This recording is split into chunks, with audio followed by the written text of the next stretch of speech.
So today we will study pericarditis from Robbins. तो pericarditis होता क्या है? Inflammation of pericardium. पेरिकार्डियम क्या होता है? हार्ट की सबसे आउटर मोस्ट लेयर। तो ये दो तरह के होता है, एक्यूट और क्रॉनिक।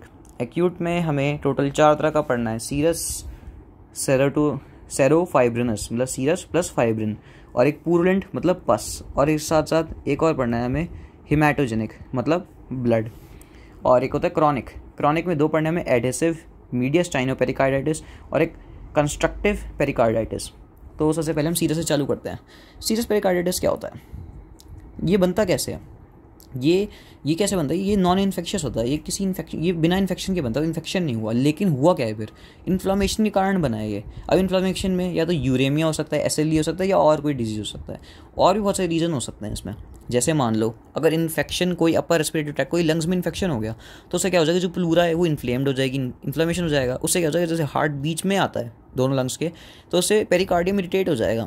इससे क्या हो जाएगा? सीरस की प्रोडक्शन बढ़ जाएगी। एक ये रीज़न हो सकता है इसका। दूसरा क्या हो सकता है कि ट्यूमर है। ट्यूमर ने क्या हुआ? जैसे ट्यूमर है, ट्यूमर की वजह से लिम्फ इन्वेजन हो गया, लिम्फ भर गया अगर उसके अंदर पेरिकार्डियम में, तो सीरस पहले क्या बढ़ेगा? पहले सीरस बढ़ेगा, फिर उसके बाद क्या होगा? जो पेरिकार्डियम है सेरोसा लेयर, उसकी स्कारिंग होने लग जाएगी, उससे फाइब्रिन बढ़ेगा, तो सीरोफाइब्रिन्स बन जाएगा ये। फिर उसके बाद क्या होगा? फिर उसके बाद वो सेल्स जो है शेड होकर ख़राब होने लग जाएंगे, उससे इन्फ्लेमेटरी सेल्स भी आ जाएंगे, फिर पस फॉर्मेशन हो जाएगी, तो फिर पुरुलेंट बन जाएगा। ये एक स्टेजेस हैं। अब हम पढ़ते हैं फाइब्रिनस या सीरोफाइब्रिनस पेरिकार्डाइटिस। इसमें क्या है?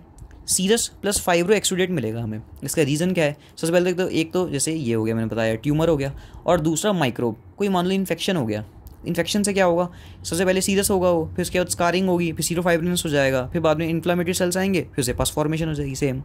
और जो सबसे मेन सिम्टम है ना किसी भी पेरिकार्डाइटिस का, वो होता है कार्डिनल फ्रिक्शन रब। जब भी अगर जैसे हम आवाज़ सुनेंगे ना, तो हमें फ्रिक्शन रब की आवाज़ सुनाई देगी, तो इसका मतलब पेरिकार्डाइटिस है। अब हम पुरुलेंट पढ़ते हैं। पुरुलेंट में क्या होगा? एक्सुडेट में पस आ जाएगी। ये क्या रीजन है भाई? माइक्रोब हो सकता है, लिम्फ हो सकता है, दोनों तो है ही। और अब ये जो माइक्रोब है ना, ये पेरिकार्डियम के अंदर कैसे भर सकता है? एक तो सबसे पहले जैसे लिम्फेटिक ड्रेनेज है, उसमें लिम्फ के थ्रू आ गया। ब्लड फ्लो भी है, तो ब्लड के थ्रू आ गया। कोई मान लो लंग इन्फेक्शन हो गया, और पेरिकार्डियम में अगर स्पेस है या अगर वो ओपन है, कुछ भी है, तो उसे लंग इन्फेक्शन वहाँ जा सकता है। दूसरा, अगर कोई सर्जरी हुई है तो सर्जरी डायरेक्ट जा सकता है। अब एक्सुडेट, अभी जो एक्सुडेट है ना, लंग की जैसे जो स्पेस होती है ना, जो सीरस जो लेयर होती है ये पेरिकार्डियम की, इसमें 50 ml से भी कम स्पेस होती है। लेकिन जो एक्सुडेट जब भरता है तो 500 ml तक भर सकता है ये। और मॉर्फोलॉजी हमें कैसी दिखेगी? जो सीरस लेयर है ना पूरी रेड दिखेगी, और उसमें ग्रैनुलर स्ट्रक्चर दिखेगा। और वो ग्रैनुलर इसलिए हो गई है क्योंकि जो एक्सुडेट है ना उसके ऊपर चिपक जाता है। इस चिपकने की वजह से क्या होता है? जो सीरस लेयर ख़राब हो जाती है, स्कारिंग हो जाती है उसकी, और स्कार होने की वजह से क्या हो जाता है? फाइब्रोसिस होता है, और फाइब्रोसिस होने की वजह से वो अपनी इलास्टिसिटी लूज़ कर देती है, जिसकी वजह से वो कंस्ट्रक्टिव पेरिकार्डाइटिस का रूप ले लेती है। इसके बारे में हम बाद में पढ़ेंगे। अब क्या क्या सिम्टम्स हम देख सकते हैं किसी को पेरिकार्डाइटिस है तो? हमें क्या दिखेगा? हार्ट का कंजेशन दिखेगा, और इन्फ्लामेशन हो रही है तो फीवर और चिल्स भी दिखेंगे, चेस्ट पेन दिखेगा, डिस्पनिया दिखेगा, सांस लेने में दिक्कत हो सकती है। ये होता है हीमोरेजिक पेरिकार्डाइटिस में ब्लड ऑयल मिल जाएगा। इसके रीज़न क्या है? इसमें ट्यूमर हो गया, बैक्टीरियल इन्फेक्शन है, टीबी। ये टीबी ज़्यादा जरूरी है क्योंकि टीबी नेक्रोसिस भी करवाता है। क्रॉनिक क्या है? अब क्रॉनिक पेरिकार्डाइटिस पढ़ते हैं। क्रॉनिक पेरिकार्डाइटिस क्या है? अगर बहुत टाइम से इन्फ्लेमेशन रिएक्शन चल रहा है लेकिन अनऑब्स्ट्रक्टिव है, और ऑब्स्ट्रक्शन होता तब तो दिक्कत हो जाती, लेकिन अनऑब्स्ट्रक्टिव है और बहुत टाइम से इन्फ्लेमेशन चल रहा है, तो क्रॉनिक में आएगा। और इस क्रॉनिक और अनऑब्स्ट्रक्टिव इन्फ्लेमेटरी रिएक्शन था, इसीलिए क्या हो रहा है? जो पूरी सीरस मेम्ब्रेन है उसमें प्लेक लाइक फाइब्रोसिस हो गया है, जो सीरस मेम्ब्रेन पे थिकनिंग के रूप में चिपक गई है। और जो फाइब्रोसिस हुआ है ना, ये किस रूप में होता है? It is in the form of meshwork stingy adhesion. ये बड़ी चिपचिपा सा मेशवर्क सा होता है जो सीरस लेयर में चिपक जाता है। इसकी वजह से क्या होता है? जो दोनों पेरिकार्डियल लेयर्स है वो दोनों एडहेयर कर जाती हैं। अब ना ये 2 तरह का हो सकता है, एडहेसिव या कंस्ट्रक्टिव। एडहेसिव में क्या होता है? जो पेरिकार्ड, जो प्लूरा और जो सीरस और जो बाहर की लेयर होती है पेराइटल, वो तो चिपक ही जाते हैं। अब कहते हैं कभी पेराइटल लेयर के अंदर भी इतनी थिकनिंग हो जाती है कि पेराइटल लेयर और जो बाहर स्ट्रक्चर है जैसे प्लूरा है और भी जितने भी स्ट्रक्चर है उनसे भी चिपक जाती है। तो उसकी वजह से क्या हो गया? अब हार्ट कॉन्ट्रैक्ट करेगा ना, तो पहले तो उसको जो पेरिकार्डियम की लेयर है उसको खींचना पड़ रहा था, अब उसे उसके साथ सराउंडिंग स्ट्रक्चर को भी खींचना पड़ेगा। तो इसकी वजह से क्या हो गया? जो हार्ट का काम बढ़ गया है, इससे क्या हो जाता है? हार्ट के ऊपर वर्क ओवरलोड हो जाता है। क्या हो जाता है? वर्क ओवरलोड हो जाता है हार्ट के ऊपर। अब इस सिम्टम क्या है? हमें क्या दिखेगा? Systolic retraction of ribcage and diaphragm.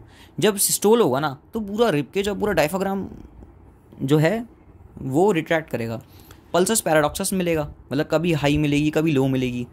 जब से सांस लेंगे ना, जब सांस लेंगे तो एकदम गायब हो जाएगी पल्स, और कार्डियक हाइपरट्रोफी दिखेगी और डायलेशन दिखेगा, ठीक है। और इसके सिम्टम क्या क्या होंगे इसमें, अब मैं बताता हूँ कंस्ट्रक्टिव का। कंस्ट्रक्टिव में क्या होता है, पेरिकार्डियम है, पेरिकार्डियम वही फाइब्रोसिस हो गया और कैल्सिफिकेशन हो गया, अगर एडहेशन नहीं हुआ इसमें कैल्सिफिकेशन हो गया।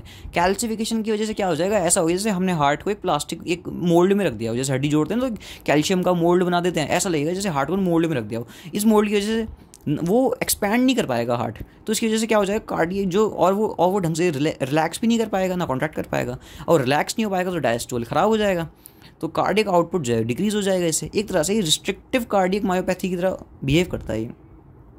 और जो पेरिकार्डियम है ना, वो कैल्सिक मिमिक वो प्लास्टिक मोल्ड मिमिक करेगी। एक और चीज़ देखना, जैसे जो हार्ट है अब वो एक प्लास्टिक मोल्ड के अंदर है, तो ना तो वो डायलेट कर सकता है और ना ही वो हाइपरट्रोफी कर सकता है, वो कुछ भी नहीं कर सकता बेचारा।